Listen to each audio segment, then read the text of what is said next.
I think I've been a dreamer since I can remember. In the end, it's who you are. I don't want to give up. I have this thing in my head, this goal, this vision, and I just keep pushing because it needs to be done. And it's the only way that we can survive. It's do or die.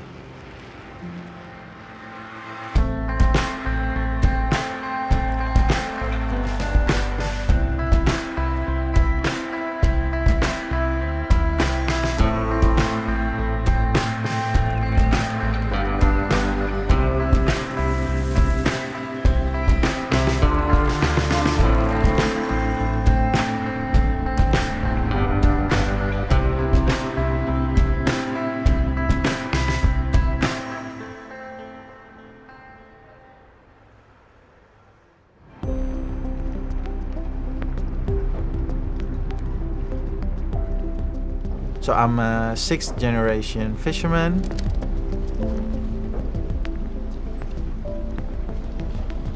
My grandfather, who I'm named after, was also a fisherman.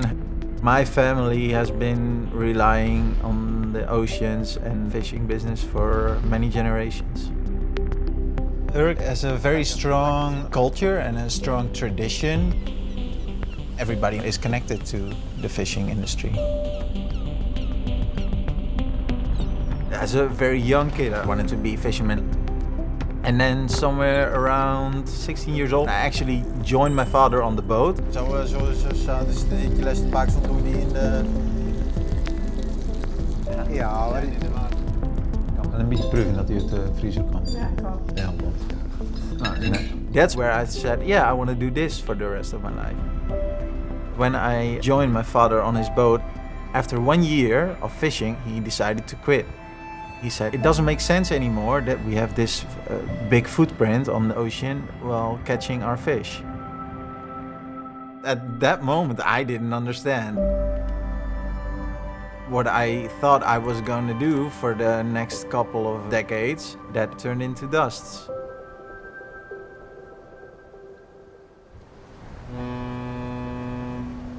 After my father sold the boat, I was on various fishing vessels. I saw this whole world that I didn't know of, and I saw the amount of money that was being thrown around. For me, I didn't care about the money that much, and I saw sustainability became important to customers.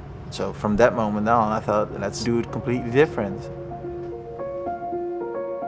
We had the opportunity to design a whole new boat, and the main goal was to reduce our carbon footprint with 80%. The new ship is sustainable. Everything on the boat is equipped to make our footprint as low as possible. Not only the engine and the electric propulsion, but also electric sensors in the light, power management system who shuts off users that are not being used. I think in 3 ways very sustainable for people, planet and profit. It has the feeling of sailing instead of fishing. Because it's electric driven, the answer to me is not stop eating fish. No, how do we make it better? How do we make it possible in a sustainable way? So that the nature and the ocean doesn't even know that we're there. Norval, this one.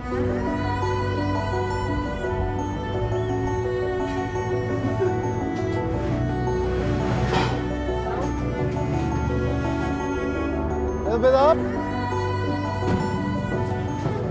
We as humans, we're turning the oceans into an industrial area. And I think that's a bad development.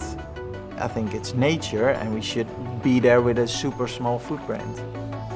And I think the oceans are a very healthy and good way to get our food from. It's a very healthy resource if we treat it the right way. Our responsibility is not to look away or stop. No, we actually have to do something with it and we have to change that for the better. My dream is that I will have a community and that I know exactly for who I'm fishing and that I know before I sail out, okay, I need this amount of fish. I go out, I catch that amount of fish for those people and then come back in. When I'm now back home in Amsterdam and I bring around fish, it's actually something of a tradition of what I used to do as a kid in Urk. Ze zijn nu vers. Oh, echt? Eerst bij vrienden thuis, daar experimenteer ik. Kind of bringing that tradition to the new place I live now. Yeah, it feels very connected to my roots. Hey. I do think that it's very important for the future that everybody knows exactly where the food he or she eats comes from and the connection to the source and who catches it. I think that is the key to turning the whole food industry into a sustainable one so we can live on this planet for many, many years. Sabak.